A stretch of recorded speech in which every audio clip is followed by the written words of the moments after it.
নিয়ে আপনি চিন্তা করবেন কেন? আরে আমার মতন একজন মন্ত্রী থাকতে আপনার মাথা ঘামানোর কোনো দরকারই নেই। না না মহারাজ, একদম মন্ত্রী মশাইকে দায়িত্ব দেবেন না। উনি প্রত্যেকবার দায়িত্ব নিয়ে সব তালগোল করে দেন, আর সব শেষে বলেন আমার ভুল হয়ে গেছে, আমাকে ছেড়ে দিন। এই গোপাল গোপাল, একদম বাজে কথা বলবে না। আমি এখন ভালো হয়ে গেছি। ভালো না কালো? মহারাজ, মহারাজ আপনি আমাকে দায়িত্ব দিন, আমি সব সামলে দেব। সব কাজ সবাই মিলে করলেই তো ভালো। পুজো পাঠের দায়িত্ব আমার, বাকি আমি জানি না। সে ঠিক আছে, কিন্তু পুজোর জোগাড় অনেক দায়িত্ব, সব হিসেব করে কেনাকাটা করতে হয়। সবচেয়ে বড় ব্যাপার, তার জন্য সৎ হতে হয়। আমি কি অসৎ নাকি? আমি সব দায়িত্ব নেব। না, আমি নেব। আমি নেব। আমি। আহ, চুপ চুপ, একদম চুপ। গোপাল দায়িত্ব নেবে না মন্ত্রী, সেটা তো বিচার করতে হবে। কিভাবে বিচার করবেন মহারাজ? হ্যাঁ, একটা বুদ্ধির পরীক্ষা নেওয়া হবে। আমি এখন গোপালের চেয়ে অনেক বুদ্ধিমান হয়ে গেছি। তাহলে তো ভালো, তুমি গোপালের বুদ্ধির পরীক্ষা নাও। যদি গোপাল জিতে যায় তাহলে গোপালই দায়িত্ব পাবে, নইলে তুমি। ঠিক আছে, আমি এক্ষুনি প্রশ্ন করছি।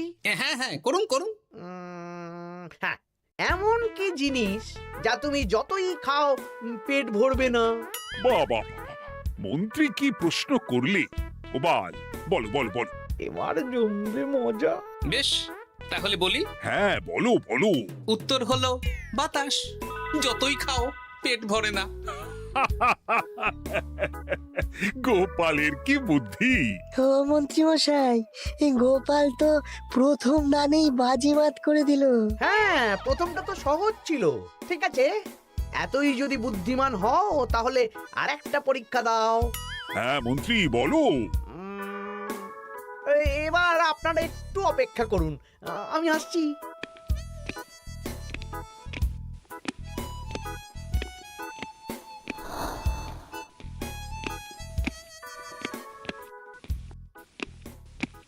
এই তো মন্ত্রী এসে গেছে, আবার হাতে একটা খাঁচা।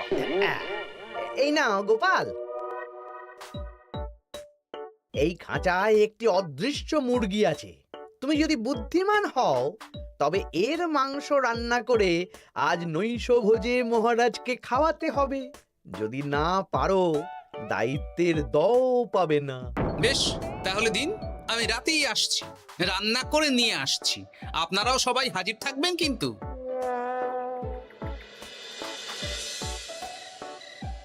এই সেরেছে, গোপাল যে এখনো এলো না। গোপাল নির্ঘাত ফেসেছে। এই তো চলে এসেছি। এ কি গোপাল, তুমি তো খালি হাতে। মাংসের ঝোল রেঁধেও এনেছি। কই গোপাল, অদৃশ্য মুরগির ঝোল কোথায়? হ্যাঁ, কোথায় গোপাল? আহ, মহারাজ, অমন সুস্বাদু মুরগি আমি আগে কখনো খাইনি। আমি সেটা রান্না করে রাজপ্রাসাদের প্রধান ফটকের বাইরে রেখে এসেছি। মস্করা হচ্ছে? চলুন তো গিয়ে দেখি। হ্যাঁ, চলো তো।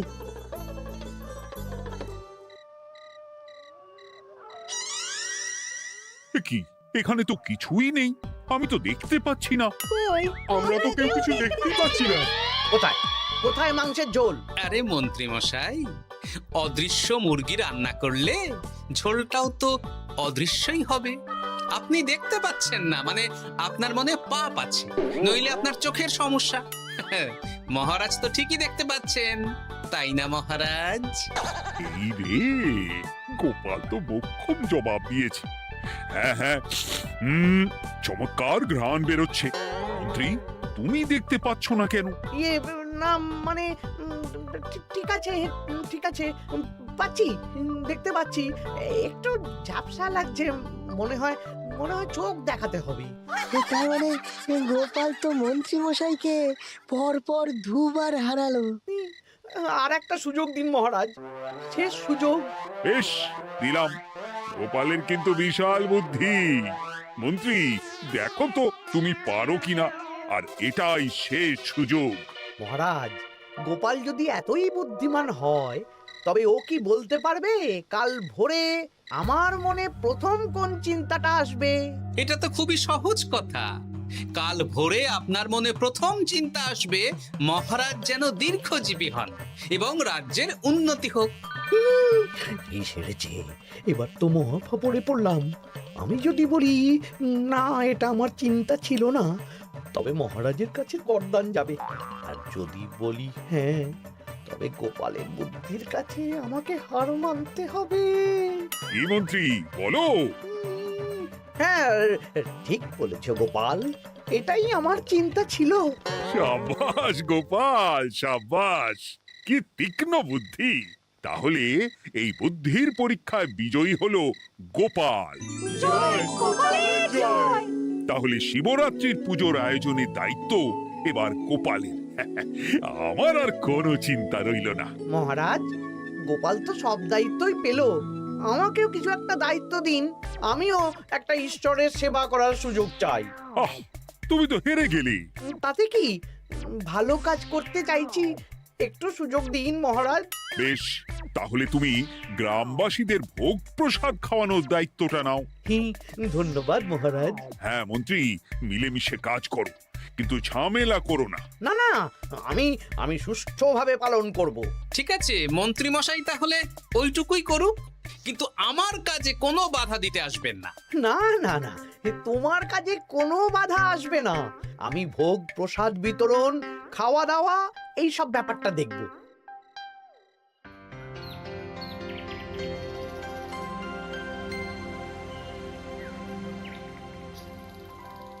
বলুন মন্ত্রীমশাই, সকাল সকাল ডেকে পাঠালেন। শোন বটা ঘটা, এবারে শিবরাত্রি উপলক্ষে যে ভোগ প্রসাদ জনগণের উদ্দেশ্যে বিতরণ হবে, তার পুরো দায়িত্বই আমার। তাতে কি, মহারাজ আয়োজন করেন আর সব রাজ্যবাসী বিনামূল্যে খেয়ে যান। সেই প্রথা এতদিন চালু ছিল, কিন্তু এবার একটু অন্যরকম হবে। কিরকম কিরকম? তোরা দুজন আমার নাম করে সব গরিব প্রজাদের কাছ থেকে ভোগ খাওয়ার জন্য চাঁদা তুলবি। শিব পুজোয় চাঁদা? হ্যাঁ দাদা, না মানে ঘটা, খুব সামান্য। বাড়ি আর দোকানগুলোয় যাবি আর মাথা পিছু 1 আনা করে তুলবি, কেমন? বেশ, তারপর? তারপর বলবি ঢালাও খাওয়ানো হবে, এলাহি আয়োজন। আচ্ছা ঠিক আছে। তবে ভুল করেও কোনো রাজসভাসদদের বাড়ি থেকে বা মান্যিগণ্যি লোকের বাড়ি থেকে এই চাঁদা তুলিস না যেন। না না, বুঝতে পেরেছি, তুলবো না। হ্যাঁ, বলবি সারা রাত পুজো হবে, পরের দিন সকালে হবে প্রসাদ বিতরণ, কেমন?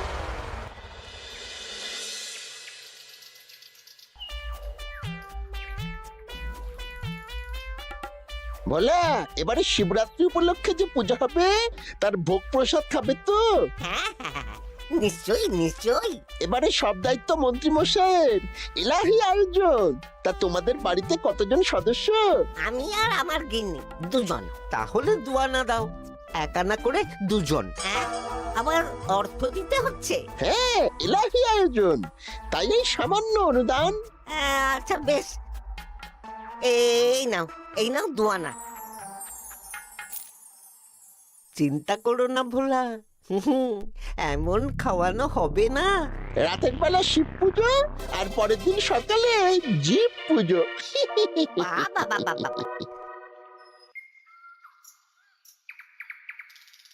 সব দোকানে দোকানে আমি যাচ্ছি, আর তুই লোকজনের বাড়ি বাড়ি যা। বেশ। রে, কত হলো? অনেক হয়েছে মন্ত্রী মশাই,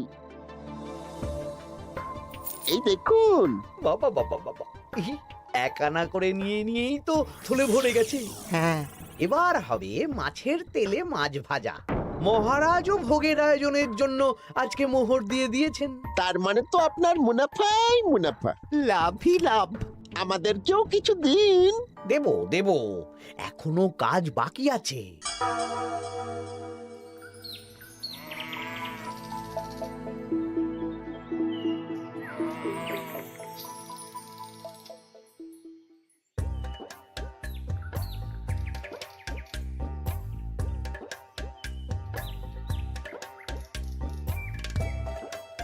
আরে আরে গোপাল দাদা যে, এত কিছু কি নিয়ে যাচ্ছ? এই তো শিবরাত্রির পুজো উপলক্ষে দশকর্মার বাজার রাজবাড়ি নিয়ে যাচ্ছি।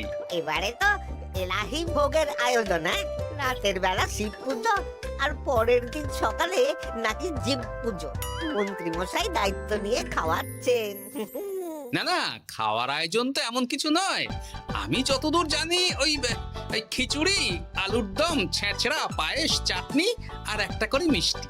আর যতদূর জানি এই ভোগ খাবার জন্য সব গ্রামবাসী থেকে মাথা পিছু 1 আনা করে নিয়েছেন। হ্যাঁ, ভোগের প্রসাদ তো বিনামূল্যে। মন্ত্রীমশাই 1 আনা করে মাথা পিছু নিয়েছেন? হ্যাঁ গো, এরকম তো কথা ছিল না। আচ্ছা আচ্ছা, আমি দেখছি কি করা যায়। দেখছি আমি দেখছি।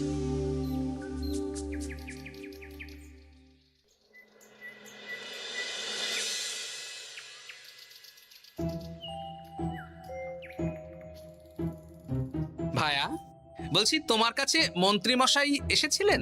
হ্যাঁ, চালের বায়না করে গেলেন। তা কি চালের বায়না করলেন? খুবই সাধারণ চাল। আমার দোকানে সবচেয়ে কম দামি চাল বলতে পারো। সে চাল তো আমি পুজোর দিন পাঠিয়ে দেব বলেছি। আচ্ছা, কেনাকাটার রসিদপত্র? না না, সেসব হয়নি, শেষে দেব। শোনো, মহারাজের আদেশ, মন্ত্রীমশাই যে চাল বলেছেন তার থেকে 5 গুণ উৎকৃষ্ট মানের চাল দেওয়া চাই।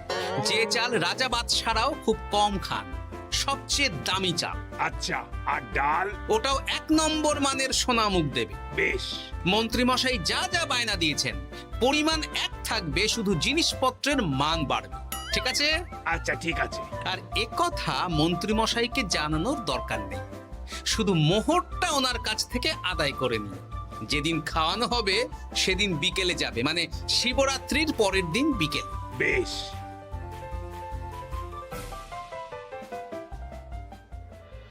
নাও ধরো গিন্নি, যা যা বলেছিলে সব কিনে এনেছি। এবার আমি মন্দিরে গেলাম, কেমন? ঠিক আছে গো, তুমি কি ভালো। দীক্ষেতা, চললাম এখন ভিড় সামলাতে।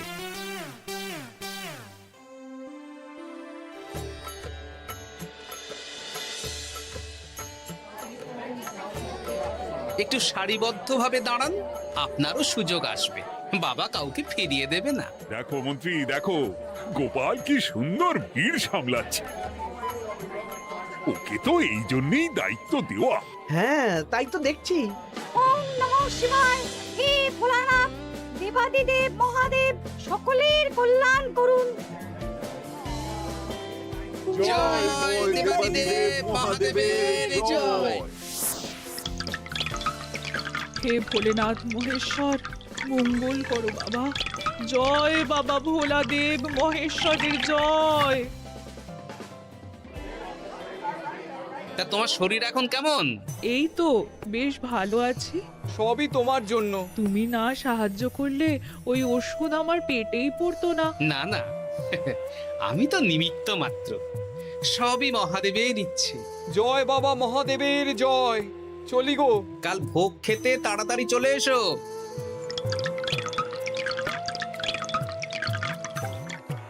জয় দেবাদিদেব মহাদেবের জয়।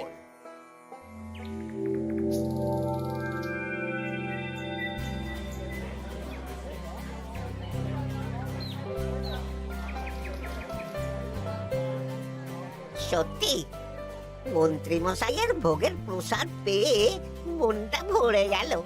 কি সুন্দর রান্না, আর খাবারের গুণমান কি ভালো। তার উপর রসগোল্লা কত বড় বড়। এত বড় রসগোল্লা খাওয়া তো দূর, বাবার জন্মে চোখেও দেখিনি।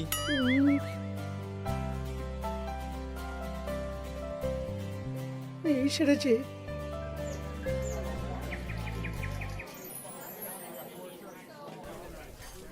এই যে পাচক ঠাকুর, শোনো। বলুন মন্ত্রী মশাই, আজ আমি খুব খুশি। কেন? আপনি মহান। কেন? মানে আপনি যে চাল পাঠিয়েছেন সে চালে রান্না করা আমার স্বপ্ন ছিল। কি গন্ধ, কি গুণমান, রাজা বাদশাদের চাল বলে কথা। আমি তো খুব সাধারণ মানের চাল দিতে বলেছিলাম, 30 আনা সের মূল্যের চাল। কেন, নবাব বাদশাদের ঘরে এই চালটা থাকে। তাই? কোথা থেকে এলো? কেন, চালের দোকান থেকে এসেছে। মিষ্টিও দারুণ, রসগোল্লা তো নয়, যেন যেন একেবারে বড় বড় রাজভোগ। কি আকার, কি গুণমান, কি স্বাদ! আহা!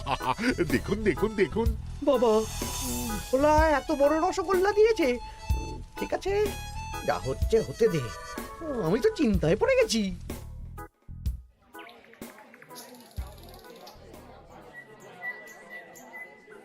মন্ত্রী, তুমি কি করেছো? তোমার নামে তো সবাই সুখ্যাতি করছে। না না, এই আর কি। আমি যা অর্থ দিয়েছি এই আয়োজনের জন্য তো তার চেয়ে 5 গুণ বেশি মোহর লাগবে, কিন্তু তুমি কি করে করলে? মন্ত্রীমশাই সত্যিই ভালো হয়ে গেছেন। দেখো গোপাল, দেখো, মন্ত্রী সত্যি বদলে গেছেন। সবই তো জনগণের সেবার জন্য। কে জানে বাবা, কি গড়বড় হয়ে গেল।